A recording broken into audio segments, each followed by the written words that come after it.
Assalamualaikum warahmatullahi wabarakatuh. Innal hamdalillah nahmaduhu wa nasta'inuhu wa nastaghfiruh wa na'udzu billahi min shururi anfusina wa sayyiati a'malina. Man yahdihillahu fala mudilla lahu wa man yudlil fala hadiya lahu. Wa asyhadu an la ilaha illallah wahdahu la syarika lahu wa asyhadu anna Muhammadan abduhu wa rasuluh sallallahu alaihi wa ala alihi wa sahbihi wa sallama tasliman katsira. Amma ba'du, fa inna asdaqal kalami kalamullah wa khairul huda huda Muhammadin sallallahu alaihi wasallam wa syarrul umuri muhdatsatuha fa inna kulla muhdatsatin bid'ah wa kulla bid'atin dhalalah wa kulla dhalalatin finnar. Ma'asyiral muslimin wal muslimat, azani Allah wa iyyakum, jamaah salat subuh rahimakumullah. Melanjutkan kajian kitab Mulakhas al-Fiqhi karangan Fadilatul Syekh Dr. Shalih Fauzan Ibn Abdullah Ali Fauzan hafizahullah ta'ala, di mana pada kesempatan pagi hari ini kita masuk pada bab yang baru, yaitu babun fi ahkamit tayammum, bab tentang hukum-hukum yang berkaitan dengan tayammum.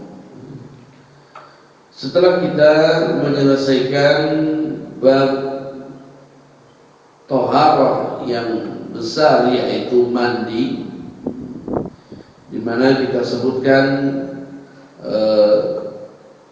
sifat dari sifat mandi dan hal-hal apa saja yang mewajibkan dan disunahkan seseorang untuk mandi besar.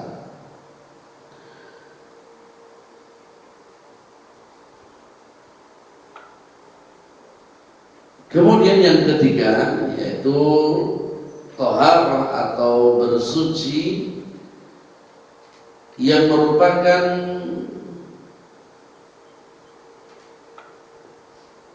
pengganti daripada wudu dan pengganti dari mandi. Di awal pengajian kita sebutkan bahwa taharah itu ada dua. Taharah dari hadas kecil, yaitu dengan melaksanakan wudu. Yang kedua, taharah dari hadas besar, yaitu dengan cara mandi. Dan jika tidak ada air, nah ini sebagai alternatif. Dan jika tidak ada air, maka pengganti dari keduanya adalah dengan cara tayammum. Maka tayammum, Bapak Ibu yang dimuliakan, adalah pengganti dari wudu dan pengganti dari mandi. Dan tayammum sebagai pengganti wudu sama seperti tayammum sebagai pengganti mandi. Tidak juk. Kalau tayammum pengganti mandi terus guling-guling, tidak. Jadi tayammum pengganti wudu sama seperti tayammum sebagai pengganti mandi. Baik, kita bacakan bab tentang babun fi ahkamit tayammum, bab tentang masalah tayammum. At-tayammum disebut tayammum secara bahasa artinya adalah al-qasdu. Tayammum itu artinya tujuan. Tayammum itu artinya adalah tujuan. Sedangkan tayammum secara syar'i adalah mengusap wajah dan mengusap tangan dengan debu yang suci dengan cara yang khusus. dengan cara yang khusus, maka ini disebut dengan tayamum.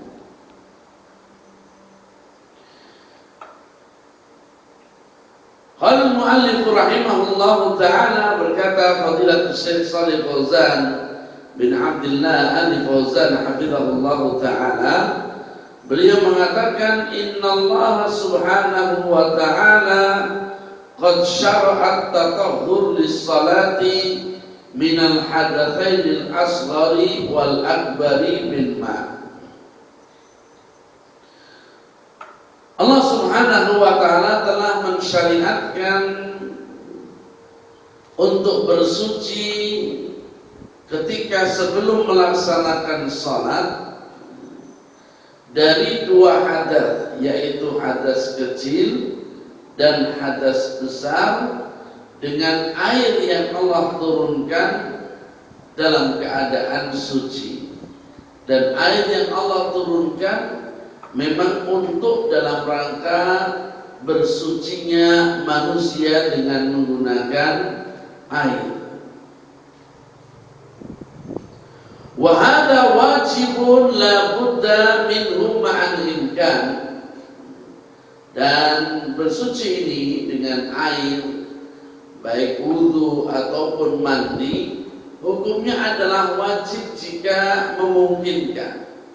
Maka tidak boleh orang yang ada air lalu kemudian tayamum, yang biasa seperti ditanyakan oleh para jamaah haji atau umrah. Ini banyak fatwa-fatwa nyeleneh dari pembimbing haji atau umrah, ditanya boleh tidak saya ketika tawaf batal terus saya tamat tayamum? Lalu jawabannya boleh,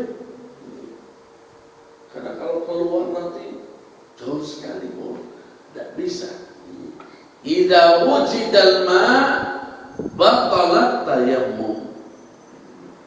Jika ada air, maka tidak boleh orang melakukan tayamum. Karena tayamum itu sifatnya adalah sebagai pengganti daripada air. Jadi tidak boleh hanya alasan kalau saya keluar lagi saya nggak bakal dapat tempat di masjid tuh. Bukan masa tempat, mau di luar masjid juga ada tempat untuk sholat.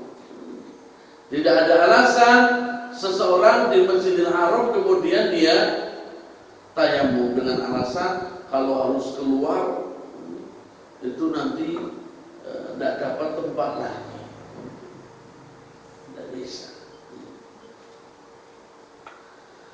Lakin qad ta'arrada halat yakunul ma' fiha ma'duman. Tapi meskipun bersuci dengan air itu hukumnya wajib, tapi kadang-kadang ada suatu keadaan di mana air itu tidak ada. Di mana air itu kadang-kadang tidak ada.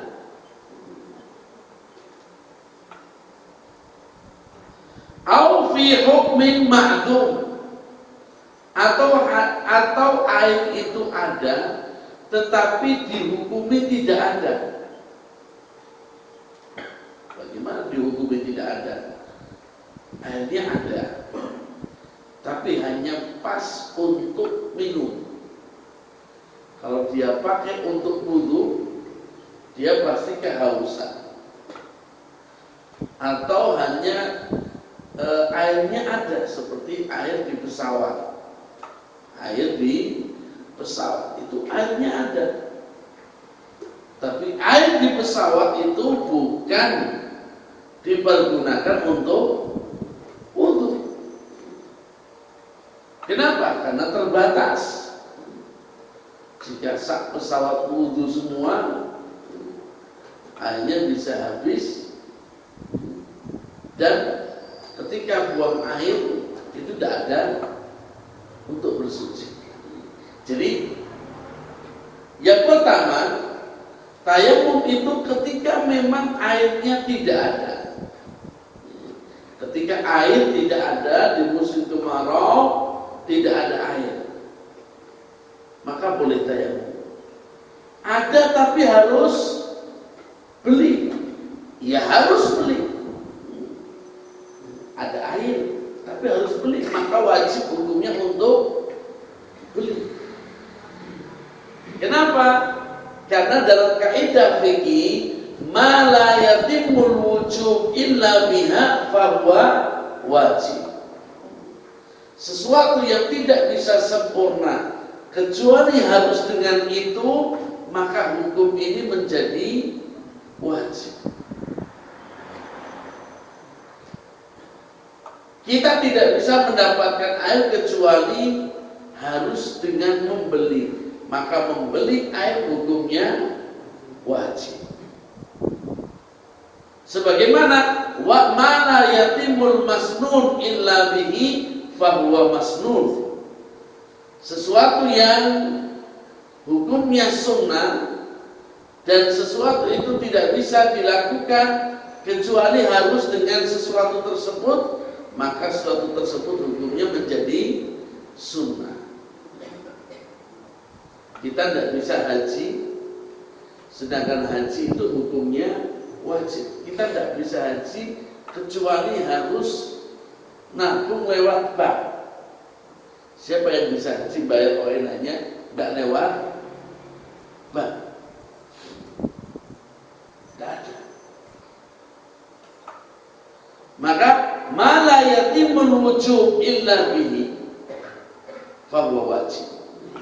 Sesuatu yang wajib lalu tidak bisa dilakukan kecuali harus dengan melakukan sesuatu tersebut, maka sesuatu tersebut juga hukumnya wajib.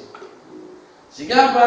Jika tidak ada air kecuali harus membeli, maka membeli hukumnya wajib.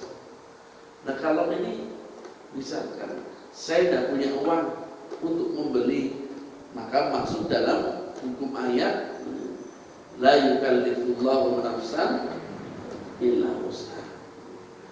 Kalau dia tidak mampu membeli air, itu lain lagi. Tapi kalau jika dia mampu membeli air, wajib baginya untuk membeli air. Jadi keadaan yang dibolehkan seseorang untuk tayamum adalah jika tidak ada air. Yang kedua, au fi hukmil ma'dum, atau ada air tetapi dihukumi tidak ada air. Bagaimana? Airnya ada tetapi dihukumi tidak ada karena jumlahnya sedikit. Air sedikit sekali hanya untuk masak atau untuk mencuci. Kalau dipakai untuk wudu, boleh jadi tidak bisa untuk masak. Dan kalau orang tidak masak, ya pasti dia akan kelaparan mati. Maka dalam keadaan seperti ini, meskipun ada air, tetapi dihukumi seperti tidak ada.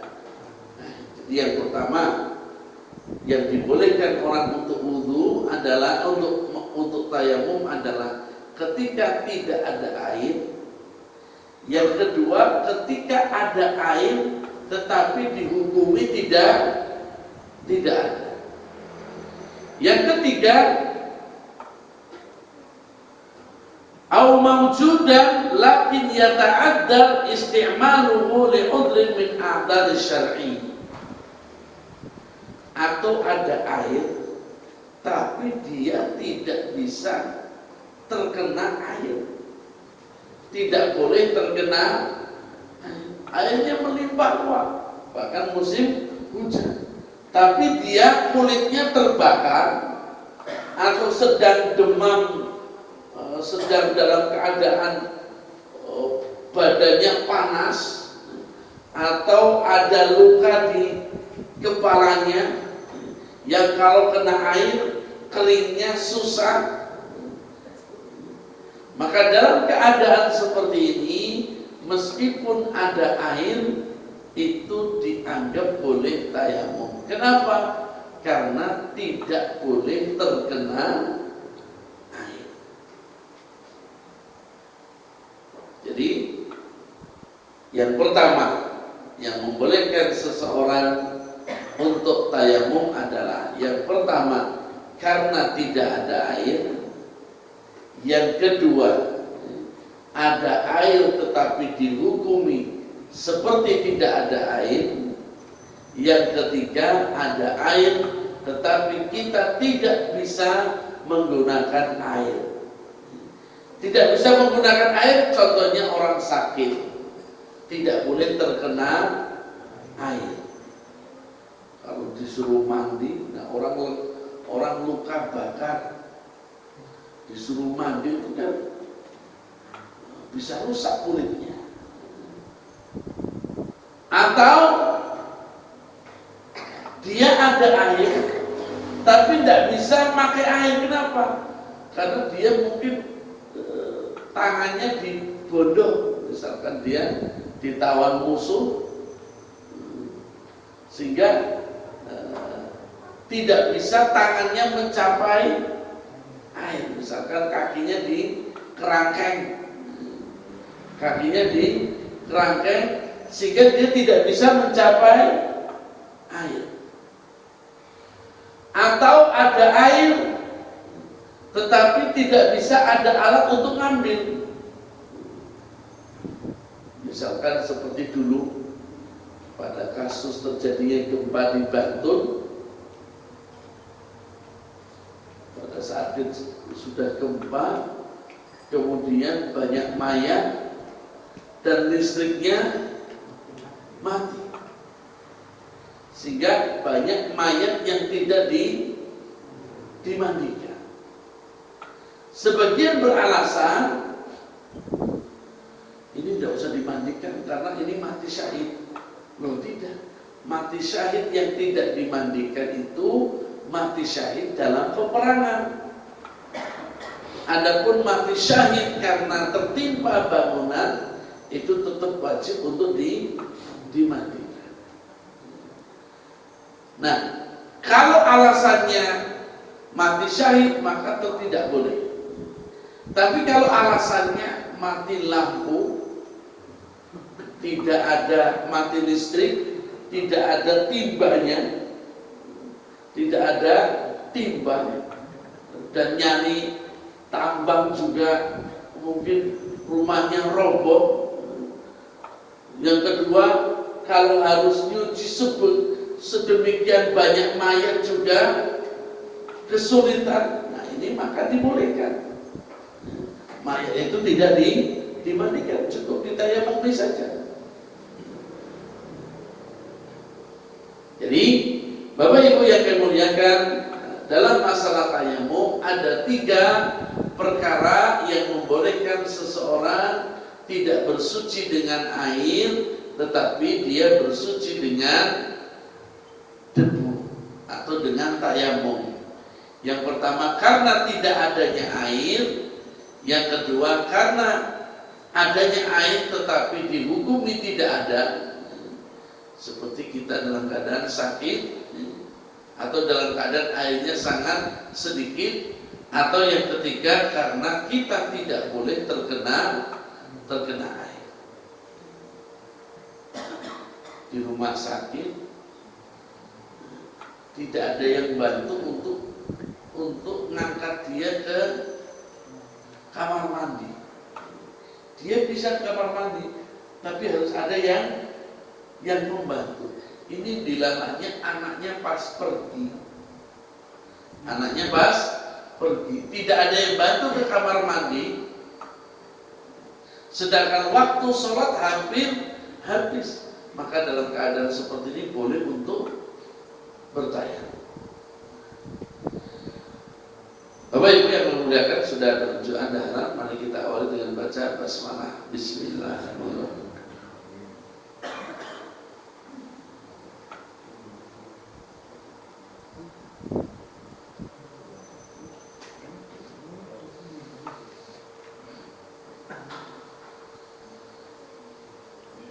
Wa huna qad ja'alallahu ma yanubu anhu. Dan di sini setelah alasan tidak adanya air, ada air tetapi kapasitasnya sedikit sehingga dihukumi seperti tidak ada air, atau kita tidak boleh terkena air karena ada uzur, maka yang seperti ini maka oleh Allah Subhanahu wa taala dijadikan pengganti daripada wudu, dijadikan pengganti dari mandi adalah dengan tayamum, dengan menggunakan tayamum dengan debu yang suci. Apa tujuan daripada tayamum? Tujuan tayamum adalah taisiran alal khalqi, sebagai bentuk memudahkan atas hambanya.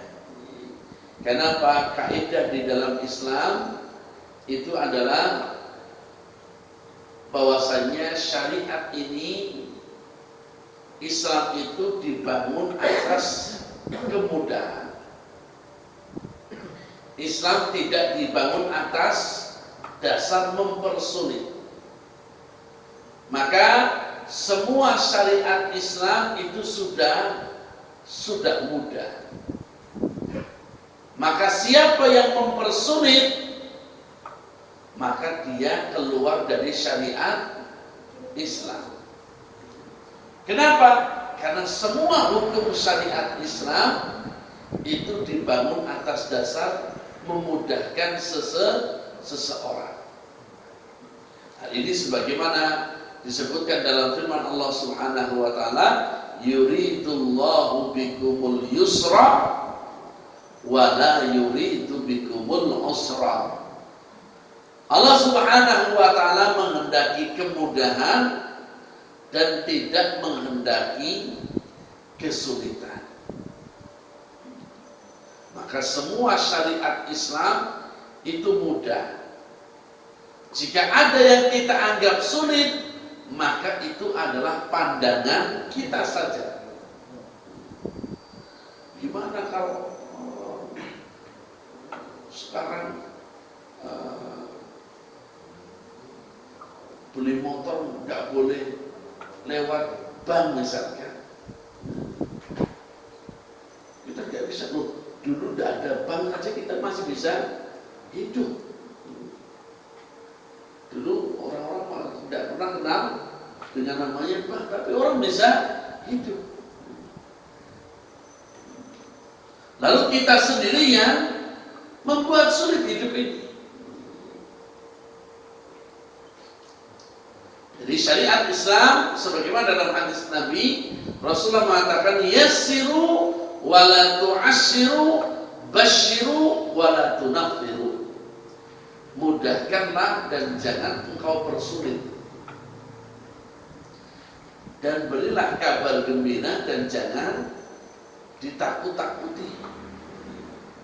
Artinya di dalam syariat Islam, semua syariat Islam itu sudah dibangun atas dasar kemudahan. Maka di pertemuan-pertemuan sebelumnya kami sudah sampaikan ada sebuah kaidah fikih yang berbunyi, tidak ada perkara yang wajib kalau tidak mampu, tidak ada perkara yang haram kalau dalam keadaan darurat. Ini kaidah Islam. Tidak ada perkara yang wajib kalau tidak mampu.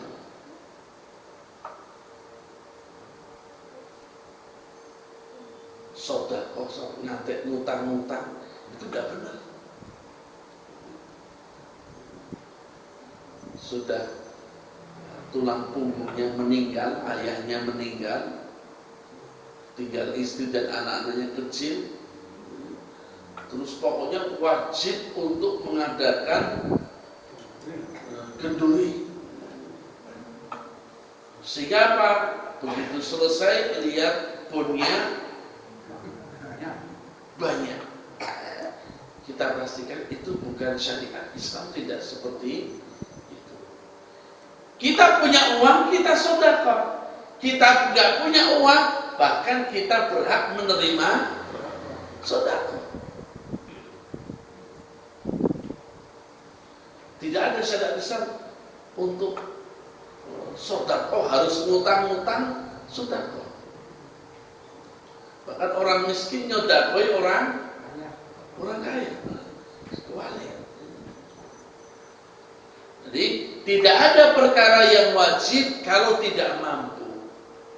Dengan tidak punya uang untuk ke Mekah, tidak usah repot-repot terus ngutang, apa wajib utang. Kalau tidak mampu, tidak usah berangkat. Tapi kalau mampu, maka berangkatlah. Kenapa? Tidak ada sesuatu yang wajib kalau tidak mampu, dan tidak ada yang haram kalau dalam keadaan darurat.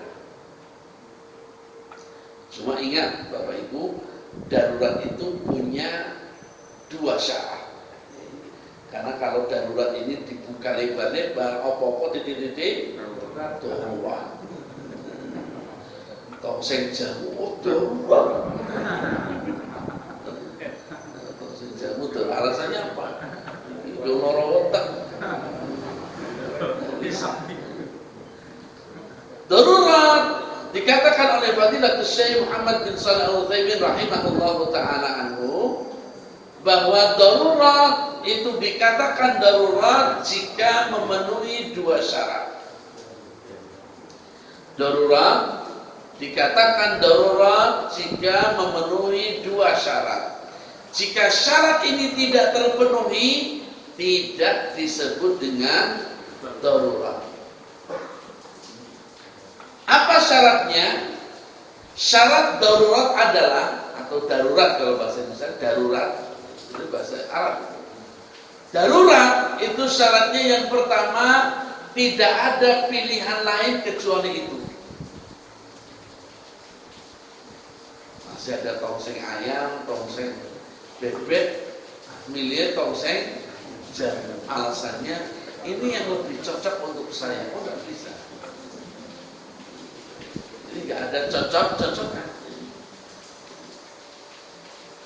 Jadi kalau tidak ada pilihan lain kecuali itu, maka disebut dengan darurat.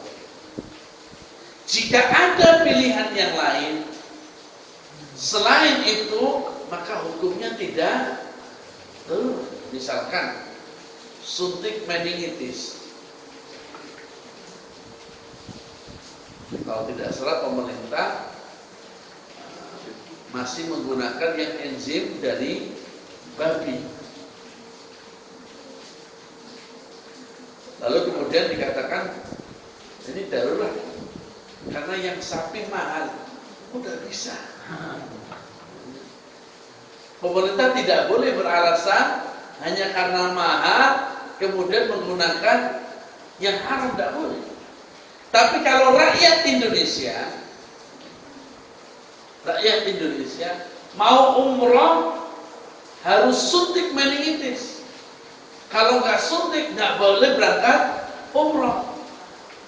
Sedangkan pemerintah hanya menyediakan yang babi atau haji, kita harus suntik. Sedangkan yang ada di sini di Indonesia meningitis hanya ada babi, maka boleh kita suntik meningitis meskipun dari enzim babi. Kenapa? Tidak ada pilihan. Jadi rakyat boleh mengatakan darurat, tapi pemerintah tidak boleh mengatakan darurat. Kenapa? Karena kalau pemerintah ada pilihan yang lain. Karena tidak ada orang misalkan beli beli suntikan satu tok, tidak boleh. Namanya beli meningitis itu ya dalam jumlah yang banyak. Dan itu kapasitasnya adalah pemerintah. Maka pemerintah yang wajib untuk mencarikan meningitis yang halal. Jika pemerintah tidak menyiapkan yang halal, sedangkan kita tidak boleh haji kecuali harus suntik, maka suntik meskipun dengan enzim babi hukumnya halal. Kenapa? Karena darurat. Jamaah haji tidak bisa berangkat kecuali harus suntik. Tapi pemerintah tidak ada darurat bagi pemerintah. Kenapa? Karena ternyata kalau nggak salah di Malaysia sudah ada yang menggunakan enzim sapi. Jadi ini syarat daripada darurat adalah tidak ada pilihan lain kecuali itu. Yang kedua, syarat darurat adalah bahwa pilihan itu, pilihan yang kita jadikan gunakan sebagai untuk darurat tersebut memang bisa menyelesaikan masalah tersebut. Contoh, makan bakso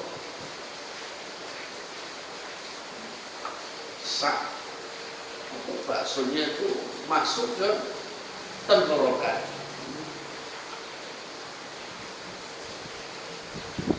Ini kalau tidak dikasih minum,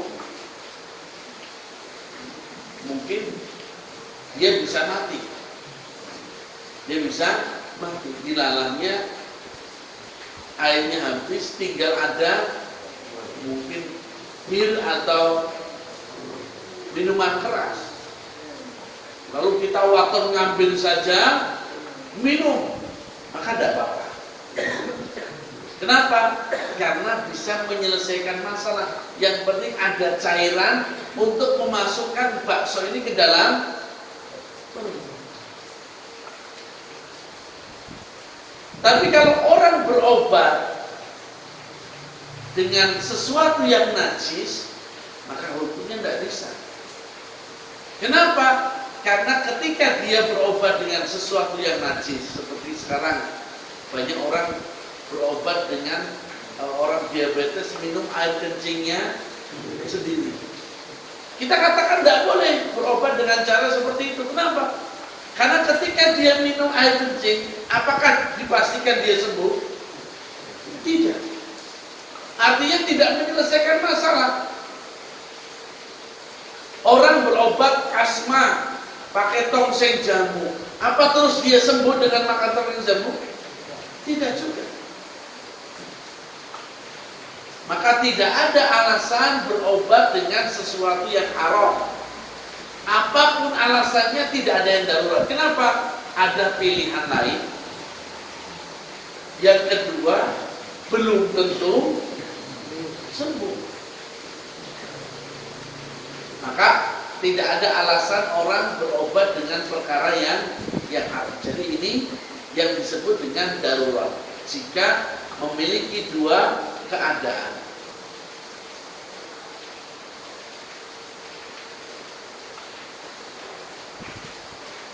Apakah kalau orang dalam keadaan darurat boleh memanfaatkan kedaruratannya itu dengan berlebihan? Misalkan mumpung boleh, jadi dia berada di hutan, tersesat di hutan, adanya cuma babi. Kalau dia nggak makan pasti mati. Berarti itu darurat, tidak ada pilihan yang lain. Dan kalau dia makan babi, insya Allah dia tidak akan kelaparan, tidak akan mati. Artinya sudah mencukupi dua syarat darurat. Cuma ketika dia dibolehkan karena darurat, apa terus boleh nyimpen atau makannya boleh terus sebanyak-banyaknya? Maka jawaban ini adalah diperinci. Jika memang dia melihat bahwa dalam jangka beberapa waktu dia akan dapatkan makanan yang halal, misalkan dia dapat babi, tapi dia tahu sekitar 10 kilo lagi sudah ada perkampungan dan saya bisa mendapatkan makanan halal di perkampungan tersebut. Maka kalau dia sudah tahu seperti itu, dia hanya boleh makan secukupnya saja. Yang kira-kira untuk jalan 10 kilo itu dia kuat. Makan secukupnya. Tapi kalau dia nggak tahu jalan, saya nggak tahu ini sampai berapa kilo lagi, kapan saya bisa bertemu dengan makanan lagi, dia nggak tahu, maka dia boleh makan kenyang. Kenapa? Tidak ada, dia nggak tahu kapan bisa mendapatkan makanan yang halal.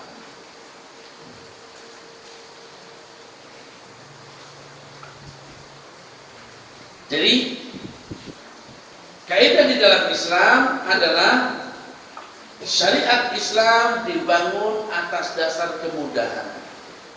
Maka Rasulullah mengatakan, sesungguhnya syariat ini adalah telah mudah, dan barang siapa yang ingin melebihi dari syariat ini, pasti dia yang akan halak, dia yang akan KO sendiri.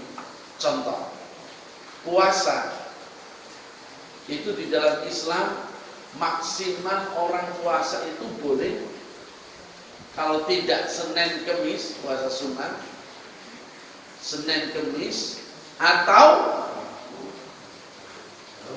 Daud, itu maksimal Daud.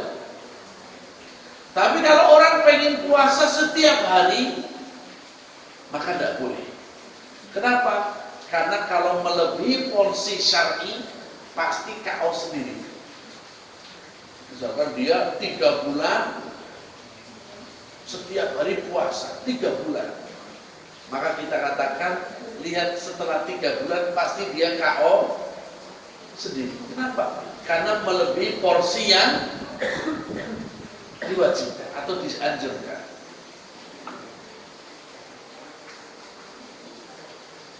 Habis 3 bulan terus KO, habis itu tidak pernah puasa lagi. Kenapa? Ya KO sendiri.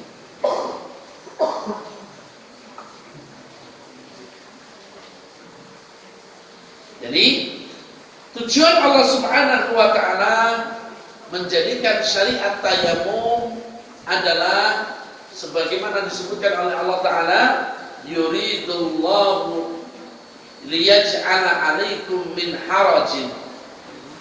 Sesungguhnya Allah Subhanahu wa ta'ala menjadikan syariat tayamum itu supaya kalian tidak merasa sulit, tidak untuk mempersulit. Coba bayangkan, kalau pas tangannya kena luka bakar tetap harus suruh mandi, atau kepalanya pas terkena luka sebagaimana yang pernah terjadi di dalam hadis.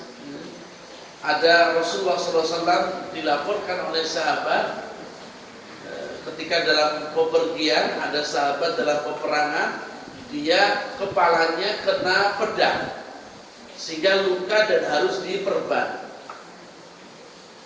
Ketika tidur dia junub. Bayangkan orang sakit kemudian junub. Dia bertanya kepada temannya, boleh tidak saya tayamum? Kata temannya, tayamum gimana? Air banyak kok, kamu tayamum. Akhirnya apa? Sahabat ini betul-betul mandi. Kalau mandi wajib kan harus kepalanya dikerucut. Padahal ini lukanya luka berat, bagian kepala lagi. Habis mandi meninggal. Habis mandi meninggal. Maka dilaporkanlah hal tersebut kepada Rasulullah SAW. Lalu kemudian Rasulullah tanggapannya beliau mengatakan, qataltumuhu qatalakumullah. Sesungguhnya kamu telah membunuh orang ini. Kamu telah membunuh orang ini dan celaka kalian. Berfatwa tanpa ilmu. Berfatwa tanpa ilmu.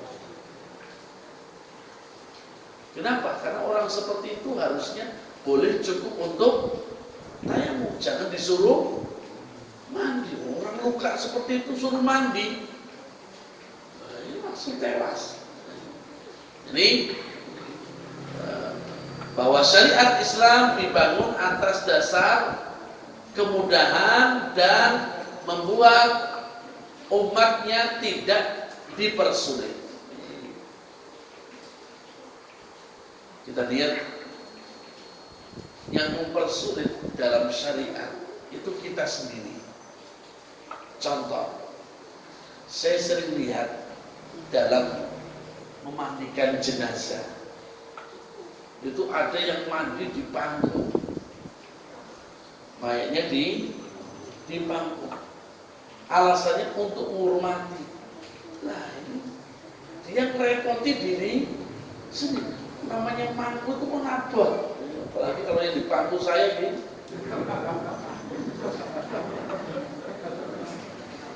bisa procot nanti.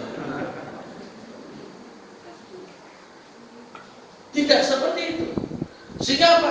Dia sulit sendiri untuk mandikan dengan di pangku.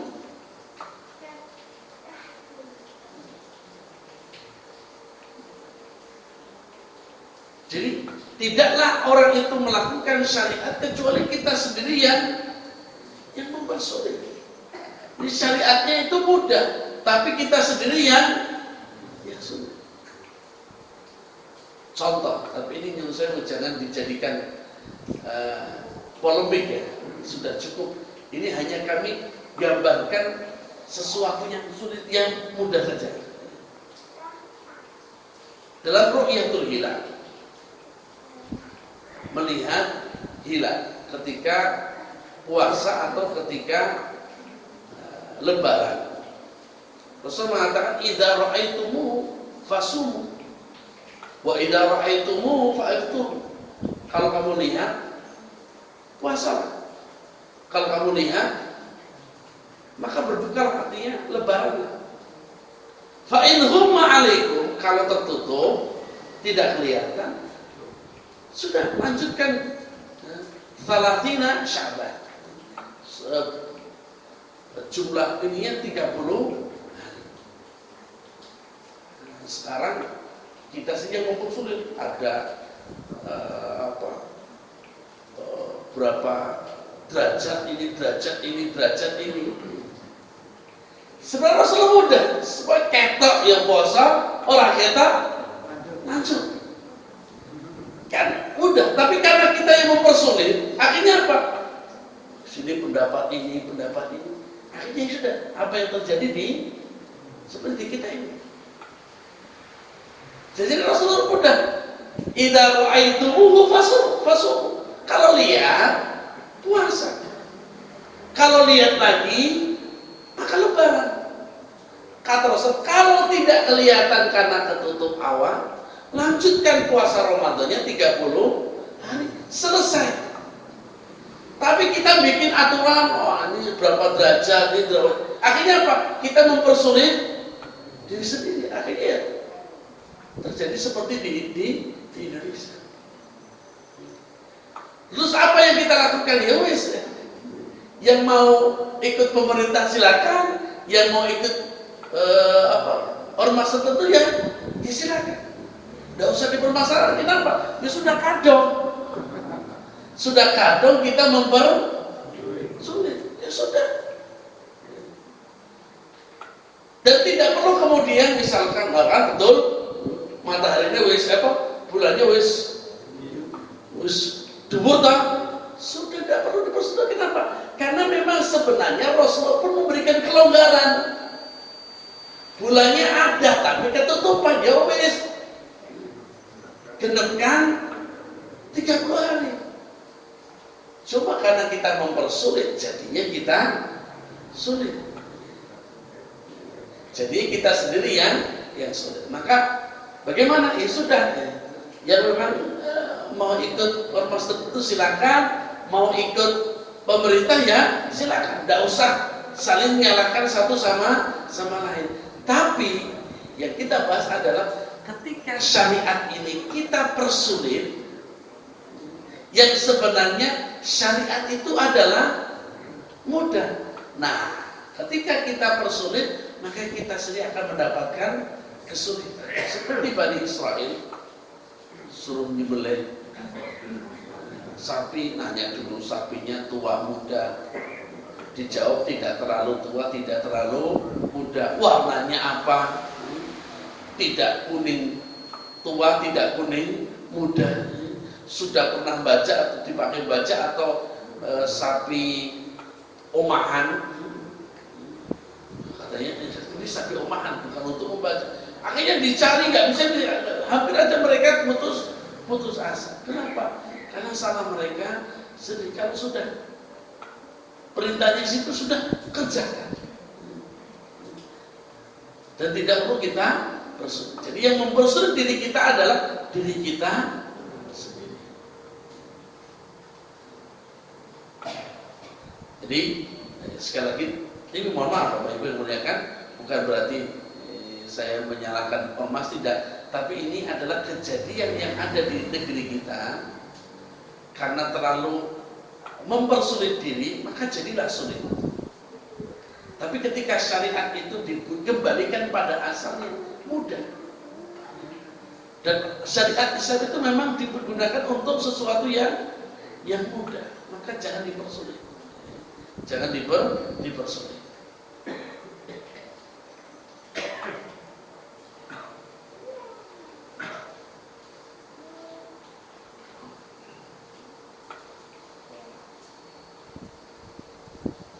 Dalam hadis yang lain disebutkan dalam Sahihain, "Utitu khamsan lam yu'tihinna ahadun qabli."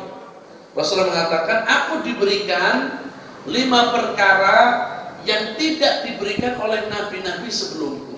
Ini khusus spesial untuk Nabi Muhammad sallallahu alaihi wasallam. Khusus untuk Nabi Muhammad sallallahu alaihi wasallam dan umatnya, itu ada 5 perkara yang hanya diberikan untuk beliau dan umatnya. Yang lainnya tidak diberikan. Yang pertama apa? Nusirtu birra'bi masyiratas sahr. Jadi kalau mau perang, janjian mau perang, itu oleh Allah musuh itu dibuat ketakutan. Itu 1 bulan sebelumnya. Gimana mau perang kok deg-degan itu? Sebulan sebelum perang itu sudah gelisah. Musuh itu dibuat oleh Allah jadi gelisah. Yang kedua, waju'inat li al-ardha masjidan wa tahuran. Dan dijadikan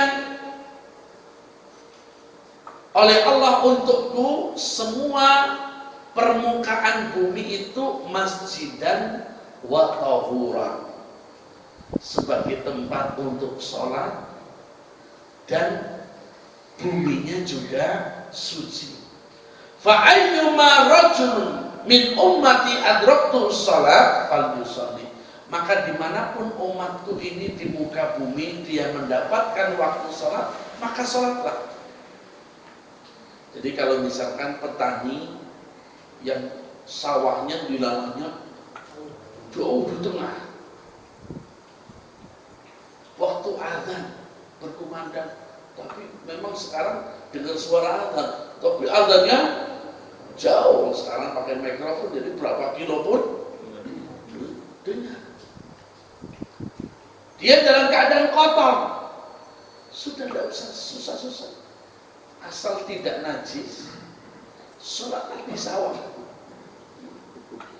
Sholatlah di sawah. Nah, kalau yang sudah pernah haji atau umrah ini mungkin sering lihat polisi sholat di trotoar. Orang sholat di trotoar biasa. Orang sholat di jalan itu biasa. Kalau kita dari Mekah ke Madinah, tiba-tiba masuk waktu sholat, orang turun dan sholat maghrib isya di samping jalan raya. Itu biasa. Nah, itu yang tidak ada, tidak di kita ini tidak dibiasakan. Sehingga kalau di kita mesti kudu boleh masjid, tidak perlu boleh masjid. Tidak perlu kita cari masjid. Misalkan di tol azan sudah minggir sholat. Kayak kemarin ada postingan, saya pernah kemarin Pak umroh, pilotnya, saya lihat sendiri, pilotnya itu lagi di bawah kipas itu, lagi sholat, cuma gelar sejadah kecil, dia sholat. Ya cuek saja, kenapa? Karena di sana biasa. Nah, di Indonesia ini kayak gitu kurang. Ya, coba Bapak Ibu, misalkan di Malioboro di trotoar itu, sholat.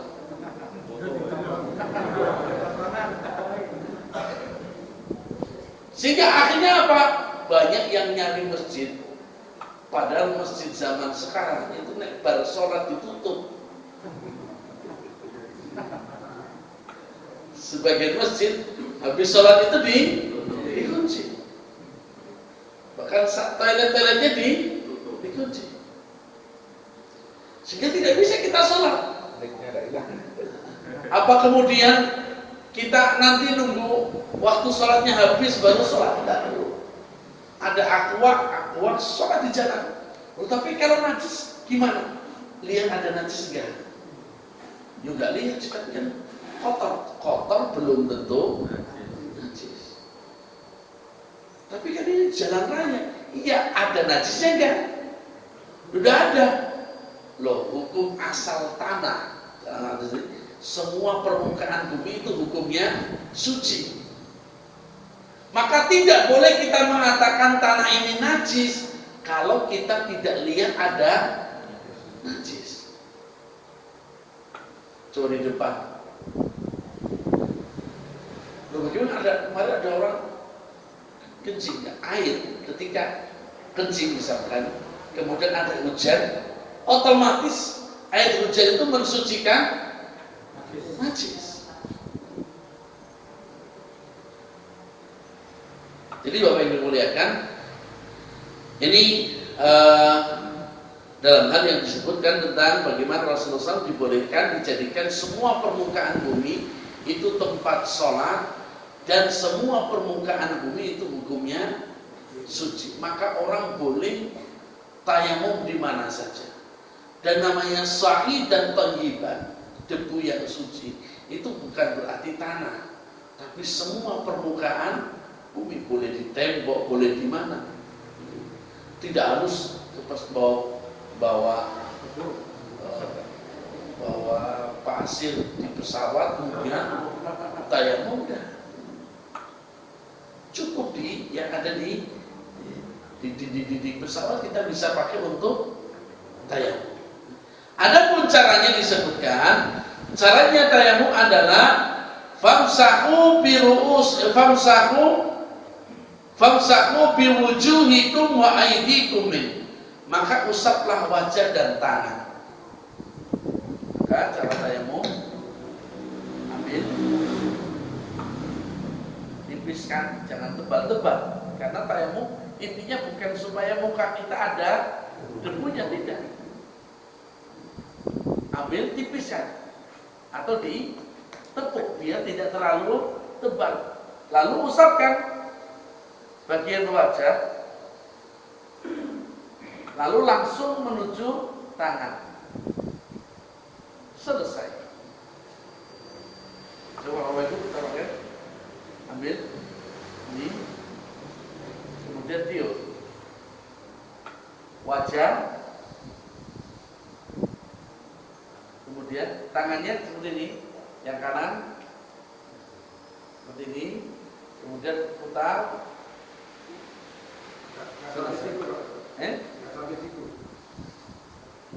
Dalam masalah tangan, apakah sampai siku atau tidak, para ulama khilaf. Adanya perbedaan para ulama. Tapi yang rajih adalah tayamum cuma sampai pergelangan tangan, tidak sampai siku. Apa dalilnya? Dalilnya ayat ini menjelaskan famsahu biwujuhikum wa aydikum. Nih, usaplah wajah dan tangan. Bahasa Arab, tangan itu cuma sampai pergelangan. Makanya dalam ayat wudu itu dijelaskan secara komplit. Cucilah tangan sampai siku. Disebutkan sampai siku. Tapi dalam ayat Tayamum tidak disebutkan usaplah tangan sampai siku. Tidak disebutkan usaplah tangan sampai siku. Dan secara bahasa, tangan itu cuma sampai pergelangan tangan. Itu yang disebut dengan asli tangan. Maka ketika orang misalkan pertama ketika wudu maka mencuci tangan. Mencuci tangan itu tidak terus mencuci tangan ya seperti ini. Mau makan mencuci tangan, bukan. Dan orang yang mencuri yang kemudian diberikan had hukuman potong tangan, motongnya sampai pergelangan, bukan sampai siku. Karena kami pernah lihat ketika di Tan'im di Mekah, kami pernah lihat hukuman potong tangan, dan potong tangan itu tidak terus begini dah. Saya pernah dengar ya, digantung tangannya kemudian di sakitnya pakai itu dan remuk kalau gitu tulangnya. Ternyata potong tangan di sana. Saya lihat jadi tubuhnya dia sini sudah ada ikatan, jadi supaya darahnya itu tidak keluar, sudah diikat. Apakah dibius atau tidak, Allah alam. Tapi kelihatannya dibius. Kenapa? Dia enggak teriak. Dia enggak teriak. Karena tujuan untuk memotong itu bukan untuk menyakiti. Tujuannya untuk memotong tangannya, bukan untuk supaya dia kesakitan dan tujuannya hanya untuk dipotong tangannya. Maka jika dipotong tangannya, sakit atau tidak sakit, sudah selesai hukumannya. Maka kelihatannya itu dibius. Karena apa? Ketika saya lihat dipotong, jadi al-gujunnya nggak pakai tutupan ada pakai. Al-gujunnya biasa aja kayak syekh-syekh yang datang itu baju putih biasa. Dan pisaunya tidak panjang, cuma kayak pisau dapur ini segini. Cuma tajam sekali. Pisaunya kecil, mengambil tangannya yang kanan, lalu dia potong di ruasnya ini. Kayak orang motong ayam kan pas di ruasnya mudah, karena ada potongannya, ada potong sehingga tidak remuk tulangnya. Sebentar aja, mungkin berapa detik, 5 detik putus. Dan potong tangan yang dipotong pergelangannya sampai pergelangan, bukan sampai siku. Ini menunjukkan bahwasanya dalam bahasa Arab yang namanya tangan itu cuma sampai pergelangan tangan, tidak sampai siku. Inilah Bapak Ibu yang muliakan cara tayamum. Jadi dari wajah lalu kemudian ke tangan, dan diperselisihkan juga boleh untuk mengambil debu lagi 2 kali ambilan atau dengan sekali mengambil debu. Kemudian dalam hukum tayamum, maka semua yang membatalkan wudu maka membatalkan tayamum. Yang membatalkan wudu membatalkan tayamum. Dan tidak harus setiap mau sholat harus ulangi tayamum. Nah, tidak. Tidak harus ulangi lagi. Tapi tayamum itu batal jika ada air. Misalkan tadi sudah tayamum udan, maka harus batalkan tayamum dan berwudu dengan air hujan. Demikian Bapak Ibu muliakan kajian kita pada pagi hari ini. Marilah kita tutup dengan doa penutup majelis. Subhanakallahumma bihamdika asyhadu an la ilaha illa anta astaghfiruka wa atubu ilaik. Assalamualaikum warahmatullahi wabarakatuh.